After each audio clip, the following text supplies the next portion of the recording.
Assalamu alaikum. Welcome to the Software Academy. Today we are going to start Aspenhysis. जैसा कि आप लोग जानते हैं कि Aspenhysis एक प्रोसेस इंजीनियरिंग का बड़ा पावरफुल टूल है और वाइडली यूज्ड सॉफ्टवेयर है इन प्रोसेस इंडस्ट्री। आज इस ट्यूटोरियल में हम Aspenhysis का यूजर इंटरफेस का इंट्रोडक्शन देखते हैं। चलिए स्टार्ट करते हैं। सबसे ऊपर ये आप देख सकते हैं, इसको क्विक एक्सेस टूल बार कहते हैं। ये क्विक एक्सेस टूल बार आपको अगर याद हो तो MS ऑफिस के सारे प्रोग्राम्स में भी आपको नजर आएगी और सेम इसी जगह पे टॉप लेफ्ट कॉर्नर पे ये क्विक एक्सेस टूल बार है। और क्विक एक्सेस टूल बार के नीचे ये टाइटल बार है जिसमें फाइल, होम, व्यू, कस्टमाइज और रिसोर्स के टैब्स आपको नजर आ रहे हैं। और हर टैब के नीचे एक रिबन है, जैसे कि अभी आप देख सकते हैं कि रिसोर्सेज का टैब क्योंकि क्लिक है तो ये जो आपको रिबन नजर आ रहा है तो ये रिसोर्सेज टैब का है। और इसके अंदर हर टैब के अंदर जो रिबन है तो उसको ग्रुप्स के अंदर जो है ना कैटेगराइज किया गया, जैसे कि ये टूल्स का ग्रुप है, फिर ये केस का ग्रुप है, ये सिक्योरिटी का ग्रुप है, ये ऐसे मैनेजमेंट का ग्रुप है। इसी तरह से व्यू और होम को भी हम देख सकते हैं। रिसोर्सेज का टैब बेसिकली बिगिनर्स के लिए काफ़ी इंपॉर्टेंट होता है क्योंकि इस टैब के अंदर आप हेल्प ले सकते हैं, यानी कि जो रिसोर्स है एस्पेनहाइसिस का उस तक आपकी एक्सेस होती है। आप by email, by direct contact और बाय उनका जो एक हेल्प मेन्यू है उससे आप जो है ना हेल्प ले सकते हैं। लेकिन ये जो हेल्प के अलावा आपको जितने भी ऑप्शन नजर आ रहे हैं ना, जैसे आप यहाँ पे उनको ईमेल कर सकते हैं, लाइव चैट है, सेंटर सपोर्ट है, अनाउंसमेंट्स वगैरह है, ये सिर्फ उन लोगों को अवेलेबल होती है जिनके पास एक लाइसेंस की होती है। लेकिन अगर आपके पास लाइसेंस की नहीं है और आप किसी दूसरे सोर्स से आपको एक्सेस है तो आपको सिर्फ ये हेल्प का मेन्यू अवेलेबल होगा और आप इस हेल्प के मेन्यू से आप थोड़ी बहुत जो आपको हेल्प यहाँ पे अवेलेबल है, जैसे कि आप देख सकते हैं, इसको क्लिक करेंगे तो ये हेल्प का मेन्यू ओपन होगा। तो यहाँ से आप जो है ना आप हेल्प ले सकते हैं। तो आगे चलते हैं।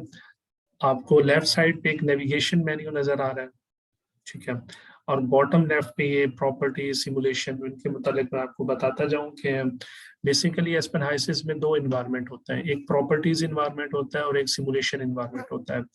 तो अभी हम प्रॉपर्टीज इन्वायरमेंट में, जैसे कि आप देख सकते हैं कि ये प्रॉपर्टीज के जो टाइटल है वो चेक है, और ये जो आपको लेफ्ट साइड पे नेविगेशन मेन्यू नजर आया है तो ये बेसिकली प्रॉपर्टीज इन्वायरमेंट के अंदर जो जो फंक्शंस हैं तो ये वो वाले हैं सारे, जैसे कि क्योंकि जो प्रॉपर्टीज इन्वायरमेंट होता है ये बेसिकली बेसिस होती है हमारे मॉडल की।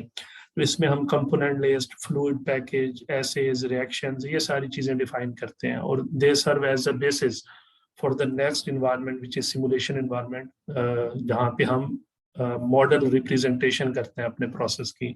तो ये बेसिकली एक बेसिक हमारा इन्वायरमेंट है प्रॉपर्टीज इन्वायरमेंट। और ये सेफ्टी एनालिसिस, एनर्जी एनालिसिस, ये एनालिसिस के टैब्स हैं, they are not too much important. और आपको ये लेफ्ट बॉटम और राइट बॉटम पे दो बॉक्सेस नजर आ रहे होंगे। लेफ्ट बॉटम पे जो आपको ये बॉक्स नजर आ रहा है, इसमें ऊपर आप देख सकते हैं मैसेजेस लिखा हुआ है।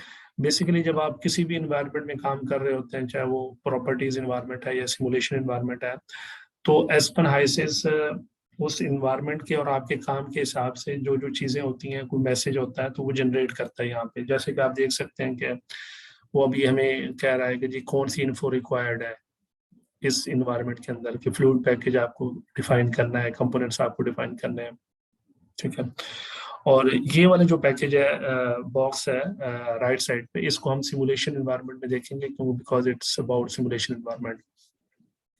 तो अभी हम स्विच करेंगे प्रॉपर्टीज इन्वायरमेंट से सिमुलेशन इन्वायरमेंट में, लेकिन हम डायरेक्ट स्विच नहीं कर सकते before defining our components and fluid package. तो वो हम जल्दी से डिफाइन कर लेते हैं। लेकिन इन कंपोनेंट को और फ्लूइड पैकेजेस को हम डिटेल में अगले ट्यूटोरियल में पढ़ेंगे। यहाँ पे सिर्फ सिमुलेशन एनवायरनमेंट में जाने के लिए हम जल्दी से जो है ना इनको कर लेते हैं।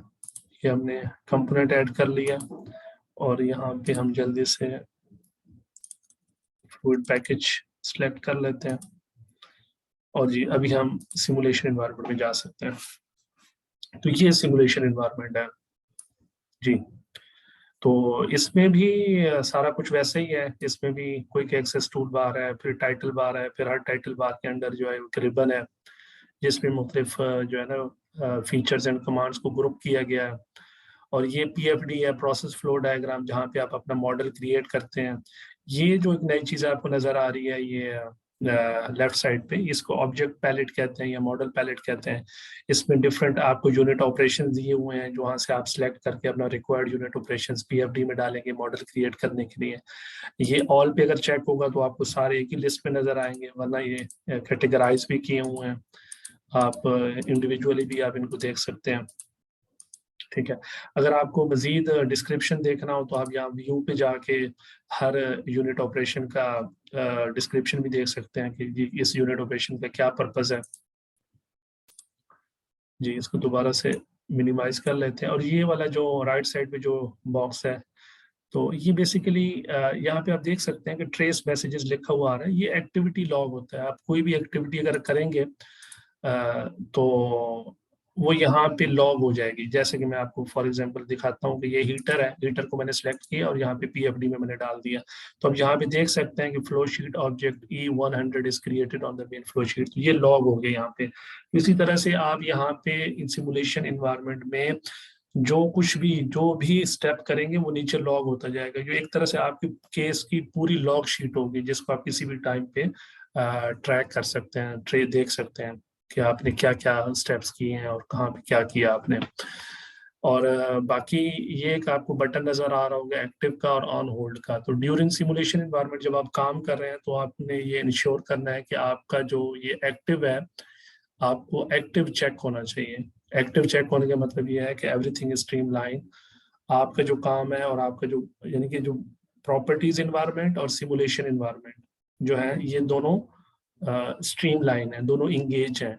आप जो भी काम करेंगे वो चीज़ प्रोसेस होगी as per your data given in the property environment और उसके रिजल्ट्स जो है ना वो आपको नजर आएंगे यहाँ पे सिमुलेशन इन्वायरमेंट। लेकिन अगर ये ऑन होल्ड हो गया किसी भी वजह से, ठीक है, चाहे आपका गलती से प्रेस हो गया या वैसे किसी एरर की वजह से, तो फिर आपका प्रॉपर्टीज इन्वायरमेंट और सिमुलेशन इन्वायरमेंट ये अब आप ये समझ लें कि ये अब इंटरकनेक्टेड नहीं रहे। अब यहाँ पे जो कुछ भी करेंगे तो आपको उसका कोई रिजल्ट कोई आउटपुट नहीं मिलेगी। तो लिहाजा आपने ये इंश्योर करना है कि during working in simulation environment all the time this active button is check. बाकी इंशाल्लाह नेक्स्ट ट्यूटोरियल में हम प्रॉपर्टीज इन्वायरमेंट को कम्प्लीटली देखेंगे, उसके कंपोनेंट कैसे ऐड करने हैं और उसके अलावा फ्लूइड पैकेजेस, मैथमेटिकल मॉडल्स के बारे में। यानी कि हम कोशिश करेंगे कि अगले ट्यूटोरियल में हम प्रॉपर्टी इन्वायरमेंट को कम्प्लीटली डिस्कस कर लें। तो मुझे इजाज़त दीजिए, इंशाल्लाह फिर नेक्स्ट ट्यूटोरियल में मुलाकात होती है। अपना ढेर सारा ख्याल रखिएगा। अल्लाह हाफिज़।